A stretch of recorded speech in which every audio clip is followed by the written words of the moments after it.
ल को चाहिँ ब्याग्र वेटिङमा हुनुहुन्छ, ब्याग्र पर्खाइमा प्रतीक्षामा हुनुहुन्छ। यो नेपालको एमएमए फाइटर रविन्द्र धन्त र न्युजिल्यान्डको कासिब मर्डक बीच हुन गइरहेको रोड टु युएफसी सिजन 5 को सेमी फाइनल गेम खतरनाक फाइट हुँदैछ। चाइनाको सङ्घाई सहरमा आउने 28 तारिक अगस्तको दिन खतरनाक फाइटिङ हुँदैछ। यो विश्वले प्रतीक्षा गरेको यो खेल हो। सेमी फाइनलको म्याच यो दुईजनाको कम्पेयर गर्ने हो भने अनुभवको हिसाबले न्युजिल्यान्डको कासिब मर्डक धेरै अनुभवी छ, धेरै अगाडि, धेरै नै अगाडि छ। रविन्द्र दन्त नयाँ भए पनि एकदमै अहिलेको एकदमै उज्जवल, एकदमै खतरनाक फाइटको रूपमा चाहिँ परिचित, आफूलाई आफ्नो छवि बनाएको रविन्द्र दन्त पनिलाई पनि कमजोर आँक्न चाहिँ मिल्दैन।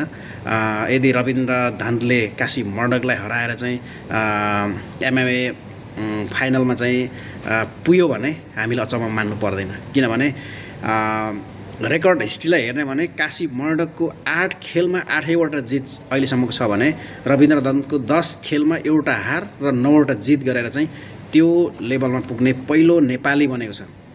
एमएमए फाइटर मध्येमा, नेपाली फाइटरहरू मध्येमा यो लेभलमा पुग्ने पहिलो फाइटर हो रविन्द्र दन्त।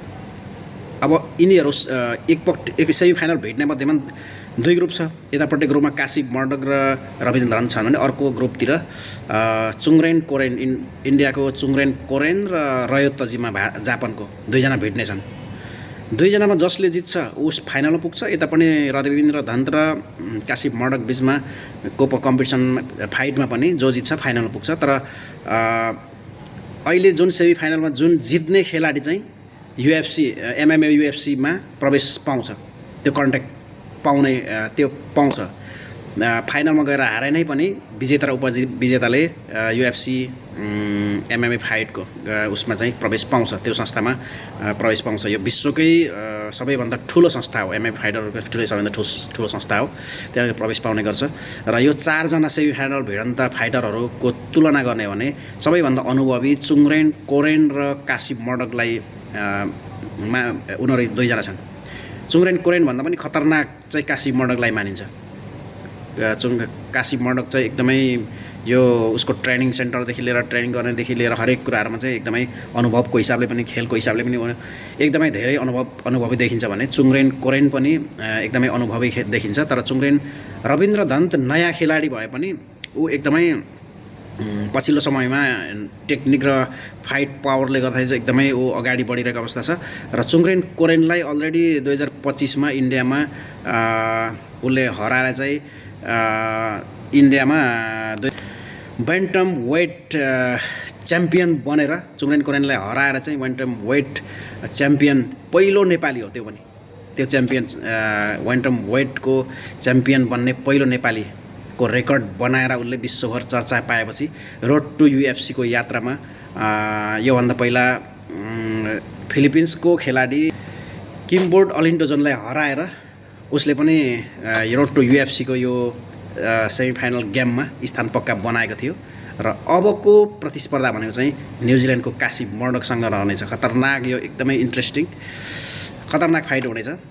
कासिब मर्डकको उस्तै अनुभव, उस्तै खुबी छ भने रविन्द्र दन्तलाई नयाँ भए पनि उसको एकदमै अलग्गै लेभलको उसको पनि क्यापेसिटी रहेको छ।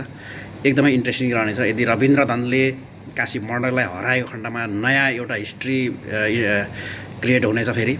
र रोचक कुरा चाहिँ के छ भने चुङरेन कोरेन र रयो तजिमा बिचमा हुने फाइटमा पनि रयो तजिमा चाहिँ यो 4 जना अहिले सेमी फाइनल जुन भिडिरहेछन् यो 4 जना मध्येमा सबैभन्दा कमजोर खेलाडी चाहिँ यो रयो तजिमालाई मानिन्छ। किनभने उसको धेरै गेमहरूमा, उसको फाइटहरूमा हार र जितहरू मिक्स रिजल्टहरू आइरहेको अवस्थामा उसलाई यो 4 जना जुन फाइटरहरू छन्, 4 जना फाइटरहरू मध्येमा चाहिँ कमजोर मान्नुको रिजन चाहिँ त्योहरू पनि छ। र आकलन कस्तो छ भने चुङरेन कोरेनले चाहिँ रयो तजिमालाई सजिलैले हराएर चुङरेन कोरेन फाइनल पुग्छ भन्ने आकलन रहेको छ। र यसो हुँदाखेरि चुङरेन कोरेनलाई गाह्रो परेन फाइनल पुग्नुको लागि। मतलब रोड टु युएफसी मार्फत चाहिँ एमएमए युएफसीमा चाहिँ उसले प्रवेश पायो, सिधै पायो। तर रविन्द्र दन्तलाई चाहिँ अलिकति गाह्रै पनि हुने हो कि भन्ने पनि अलिकति प्रतिस्पर्धा खरो हुन्छ, यहाँ खरो हुने देखिन्छ। यहाँ चाहिँ रविन्द्र धनले चाहिँ खतरनाक विपक्षी पाएको छ कासिप मर्डक नै यो सिजनको चाहिँ विनर हो, फाइनल विनर हो भनेर पनि आकलन गरिन्छ।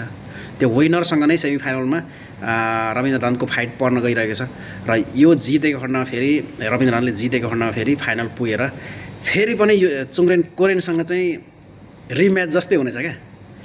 त्यो रिम्याच चाहिँ यस्तो इन्ट्रेस्टिङ हुने भयो कि 2025 को इतिहासलाई यो के अरे रविन्द्र धनले कन्टिन्यू गर्ने हो कि 2025 को बदला चाहिँ चुङरेन कोरेनले लिने हो भन्ने कुरा चाहिँ यहाँनिर एकदमै इन्ट्रेस्टिङ कुरा छ। यो कुराहरू छ।